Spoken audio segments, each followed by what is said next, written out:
படிச்ச உடனே புரியணும்னு அவசியம் இல்லை. உண்மையில் ஒரு கவிதையை படிக்கிற போது நீங்கள் என்ன அறிகிறீர்கள் என்பது முக்கியமல்ல, என்ன உணர்கிறீர்கள் என்பதுதான் முக்கியம். ஒரு கவிதையிலிருந்து இதையெல்லாம் நான் அறிந்து கொண்டேன்னா அது கவிதை கிடையாது, கற்று சார். நீங்கள் என்ன உணர்கிறீர்கள்? கவிதையை படிக்கும் போது எதையுமே உணர முடியாது. கவிதை புத்தகத்தை மூடி வைத்த பிறகுதான் அந்த உணர்வு உங்களுக்கு வரும். ஒரு வானவில், ஒரு தேநீர், நீங்கள் படித்துவிட்டு மூடி வைத்த ஒரு கவிதை, இது போரும் உங்களுடைய அந்த நாளினுடைய சிறப்புக்கு. அதுதான் வேணும். ஒரு கவிதை ரொம்ப கஷ்டம் இல்லை. கூட்டத்தில் நெறிப்பட்டு மிதிப்பட்டு கோவில் வாசல் படியில் வந்து உட்கார்ந்தேன். புரியுதானே? நெறிப்பட்டு மிதிப்பட்டு கோவில் வாசல் படியில் வந்து உட்கார்ந்தேன். எதுக்குத்தான் இப்படி இடிக்கிறாங்களோ என்றேன். எனக்கும் புரியவில்லை என்று கடவுள் வந்து அருகே அமர்ந்தார். என்ன கவிதை இதுதான்! அப்டிராக்ட் கடவுள் எங்க பக்கத்தில் வந்து உட்காருப்பேன், என்ன மீசை வச்சிருந்தாரா, டிஷர்ட் போட்டு ஓட, அந்த விசாரம் கிடையாது.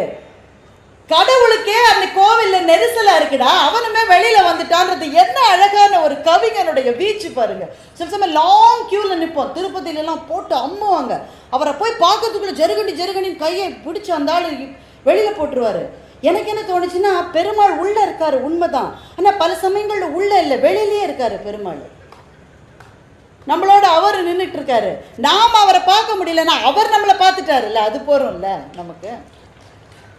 அதனால்தான் குலசேகர ஆழ்வாருக்கு அவர் சொன்னதுனால இன்ஸ்பிரேஷன்.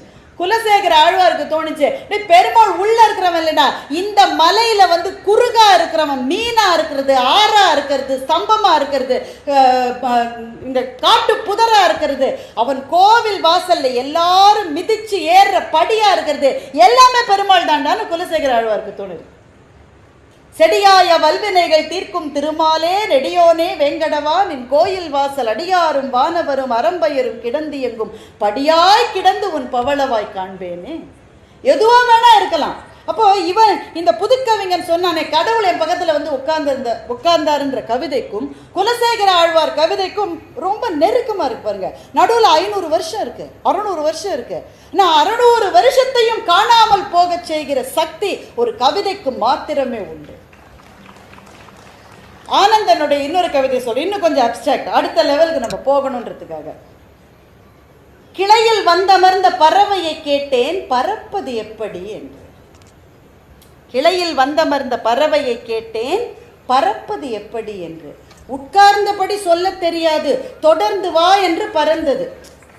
பறவை சொல்லிச்சா, உட்கார்ந்துட்டு பறக்கிறத எப்படி டீச் பண்றது? நீங்க சில ஸ்விம்மிங் மாஸ்டர்ஸ் எல்லாம் பார்த்துருப்பீங்களா, அந்த ஆள் தண்ணியிலே இறங்க மாட்டான். அந்த ஆள் நல்லா வளர்ந்து கரையிலே நின்றுட்டு இடது காலை போடு வலது கையை போட்டுட்டு நீ இறங்கி சொல்லி கொடுல. இந்த பறவை நல்ல டீச்சர், அதனால அது சொல்லுது, உட்கார்ந்தபடி எப்படி பறக்கிறதுக்கு சொல்லி தர முடியும்? தொடர்ந்து வா என்றது. தொடர்ந்து பறந்தபடி கேட்டேன் எப்படி பறப்பது என்று. இப்படித்தான் என்று பறவை சொன்னது. கவிதை அப்டிராக்ட், சரியா புரியாத மாதிரி கூட இருக்கும். ஆனா என்ன சொல்ல வருது? அது ஒன்றை தெரிந்து கொள்ள வேண்டும் என்கின்ற வேட்கையும் விழைவும் உனக்கு இருந்தால் அப்போதே அதை நீ தெரிந்து கொண்டு விட்டாய் என்று அர்த்தம். கற்றுக்கொள்வதற்கான முதல் படி அந்த தேடல், அந்த வேட்கை, அந்த விழைவு. அதனால்தான் சொல்லித் தருகிறவனை குரு என்று சொன்னது இந்த தேசத்தினுடைய தர்மம். இன்னொரு கவிதை சொல்றேன், இது நான் நிறைய மேடைகளை சொல்லியிருக்கேன், எனக்கு ரொம்ப பிடிச்ச கவிதை, அதனால உங்கள்கிட்டையும் சொல்றேன். தீபத்தை வணங்கினர் மக்கள், தீக்குச்சியை வணங்கினான் பித்தன். புரியுதானே? தீபத்தை வணங்கினர் மக்கள். கோயிலுக்கு போன தீபத்தை தானே வணங்குவோம், அண்ணாமலையில தீபம் எரிது வணங்குவோம். தீபத்தை வணங்கினர் மக்கள், தீக்குச்சியை வணங்கினான் பித்தன். தீபம் இருக்க தீக்குச்சியை ஏன் வணங்குகிறாய் என்று பித்தனிடம் கேட்டேன். பித்தன் சொன்னான், எரிவதை விட ஏற்றியது உயர்ந்தது என்று சொன்னான். கவிதையை படிச்சோன்னா ஒரு நிமிஷம் கண்ணை மூடணும், உணரணும். தீபம் போல நம்முடைய வாழ்க்கையை ஏற்றி வைத்த ஏதோ ஒரு ஆசிரியரோ ஒரு குருவோ உங்களுக்கு நிச்சயம் இருந்திருப்பார். அவர் இப்போ உயிரோடு இருக்காரா இல்லையான்றது அவசியம் இல்லை, ஆனால் அவருக்கான ஒரு நிமிட அஞ்சலி இருக்கிறதே, அந்த சுகானுபாவத்தை, அந்த நன்றி உணர்வை கொடுத்தது இந்த கவிதை. கவிதை நம்மை வாழ வைக்கிறது. அதிக நேரம் இல்லை, இன்னும் பின்னாடி நான் பின்னாடி போயிட்டு இருக்கேன். ஏன்னா சங்கப்பாடல்களில் இருந்த கவிதை உணர்வுக்கு ஈடு இணைய கிடையாது. என்ன பிரச்சனை? படித்தோன்னு புரியாது. நாம் அதை மனப்பாட பகுதியில் படித்து கோனார் நோட்ஸோடையே படிச்சுட்டோமா, சத்தியமாக புரியாது. உரையாசிரியர்கள் தேவை. எது மட்டும் தெரியுமா? ஒரு அளவுக்கு தான். ஒரு அளவுக்கு பிறகு உரையாசிரியர்களை விட்டுட்டு நாம் கவிதையோட ஜோதியில் ஐக்கியமாயிடணும். ஒரு அளவுக்கு தான் அவங்க தேவை. ஏன்னா கவிதை எனக்கும் கவிஞனுக்குமான தனிப்பட்ட உறவு. மூன்றாவது ஆள் உள்ளே நுழையவே கூடாது. இந்த கவிதை நல்லா இருக்கு படினவங்க நான் ஃப்ரெண்டு சொன்னாக்க, ஃப்ரெண்டு நல்லா இருக்குன்னு சொல்லிட்டான், நல்லா தான் இருக்கும் போல இருக்கு நீங்கள் நினைச்சா நீங்கள் கவிதை வாசிப்பதற்கே தகுதியானவர் அல்ல. இது உன்னுடைய அனுபவம், உனக்கு பிடிக்கணும். உன் மனசுல திறவாத ஒரு கதவை அது திறக்கணும். அதுதான் கவிதை. சங்கப்பாடல் ஒன்று, நான் பாடலை சொல்லலைன்னா நேரம் இல்லைன்றதுனால, சங்கப்பாடலை நீங்கள் கவிதை தான் நம்முடைய வாழ்க்கையை நமக்கு தெளிவாக்குகிறதுன்னு சில பேர் சொல்லுவாங்க. நம்பாதீங்க, நம்பாதீங்க. கவிதையை வைத்து வாழ்க்கையை ஒரு நாளும் புரிந்து கொள்ள முடியாது. வாழ்க்கையை வைத்து கவிதையை புரிந்து கொள்ளலாம். வாழ்க்கை ஒரு சங்கப்பாடல் ஒன்றும் இல்லை, காதல் தான். இந்த அம்மா ஹவுஸ் அரெஸ்டில் வச்சுட்டா காதலியை, வெளியில் போக விட மாட்டேங்கிறா. ரொம்ப 2000 வருஷம் முன்னாடி நடந்ததுங்க. நீங்கள் இன்றைக்கி நேற்று கதையை நான் சொல்கிறேன்னு நினைக்காதீங்க. அம்மாவை ஹவுஸ் அரெஸ்டில் வச்சுட்டா வெளியில் போக வாய்ப்பில்லை. அவன் வரான், அவனுக்கு வெறி வந்துருச்சு. காதலினுடைய விசை கூட்டுகிற வெறி. இங்கே இருக்கிற எல்லா ஆண்களுக்கும் உங்கள் வாழ்க்கையில் அப்படி ஒரு நாள் இருந்திருக்கும். அந்த காதல் கொடுத்த வெறி, விசை பெரும்பாலும் இளமையில் தான் அது வரும். முதுமையில சில சமயம் வரலாம். இப்போ பாருங்கள், 2 முதியவர்கள் கேரளாவில் ஒரு இல்லத்தில் திருமணம் பண்ணியிருக்காங்க. எவ்வளோ நல்ல விஷயம், அருமையான விஷயம். எந்த வயதில் வரலாம், ஆனால் பெரும்பாலும் அந்த இளமையில தான் அந்த வெறி வரும். அவன் வெறியோடு வரான். இந்த தோழி ஓடி தலைவிட்டு சொல்கிறா, பாகனால் கைவிடப்பட்ட மத யானையை போல அவன் நடந்து வருகிறான். தொலைத்த நகையை திரும்ப கண்டெடுத்தவளை போல நீ அவன் மார்பில் சென்று சேர்வாயாக. இவ்வளவுதான் சார் கவிதை. படித்த உடனே சரி ஓகே, பாரதி ராஜா அலைகளோ இதில் கடைசி சீன் மாதிரி இருக்குன்னு நம்ம நினச்சிக்கலாம். நமக்கு அவ்வளோதான், அதுக்கு மேலே போக முடியாது நமக்கு. ஆனால் இந்த கவிதையை புரிஞ்சுக்கணும்னா வாழ்க்கையாய் வைத்து தான் கவிதையை புரிஞ்சுக்கணும். ஒரு 5 வருஷம் முன்னாடி எங்கள் வீட்டில் நான் இந்த இது வைப்பேன், நவராத்திரி சமயத்தில் கொலு வைப்பேன். கடைசி நாள் அன்றைக்கி சரஸ்வதி பூஜை இல்லையா, சரஸ்வதி பொம்மைக்கு ஒரு தங்க நெக்லஸ் போடுறது ஒரு வழக்கம். தங்கச்சங்கிலி ஏதோ ஒன்று போடுவாங்க. ஒரு தங்க நெக்லஸ் போட்டிருந்தேன், ரொம்ப அழகாக இருந்தது. படம்லாம் எடுத்து செல்ஃபிலாம் எடுத்தாச்சு.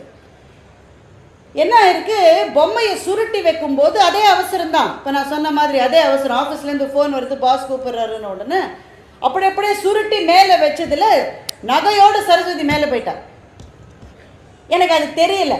அதுக்கப்புறம் ஒரு 2 மாதம் கழிச்சு ஒரு கல்யாணத்துக்கு போகிறதுக்காக தேடும்போது நெக்லஸ் இல்லை. எப்படி இருக்கும்?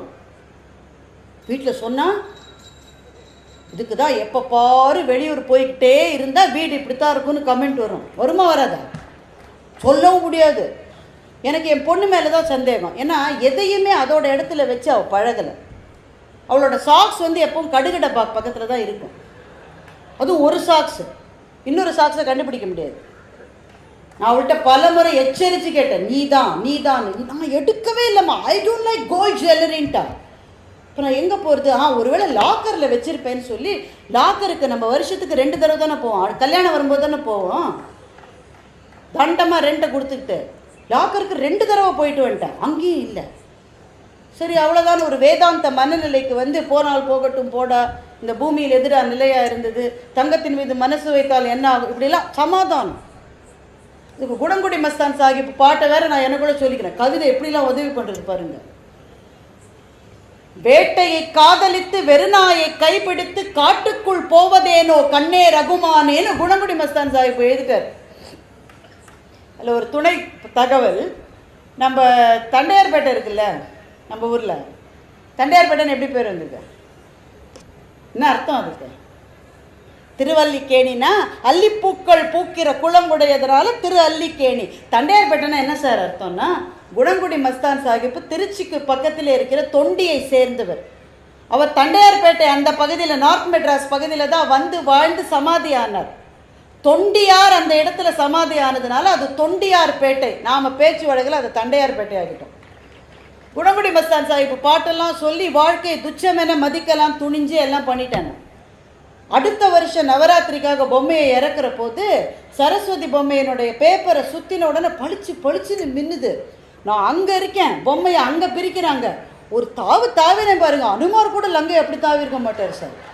ஐயோ நெக்லஸ் இங்கே இருக்கான்னு என் மனசில் உடனே அந்த கவிதை மின்னியது. பாகன்களால் கைவிடப்பட்ட முதங்கொண்ட யானையைப் போல அவன் நடந்து வருகிறான். தொலைந்த நகையை கண்டெடுப்பவளைப் போல நீ ஓடி சென்று அவன் மார்பில் சேர். அந்த வேகம் இந்த வேகம். நீங்கள் கவிதையை வைத்து வாழ்க்கையை புரிந்து கொள்ளவே முடியாது. வாழ்க்கையை வைத்துத்தான் கவிதையை புரிந்து கொள்ள வேண்டும். கவிதை என்பது ஒரு நல்ல அனுபவம், மகத்தான அனுபவம்.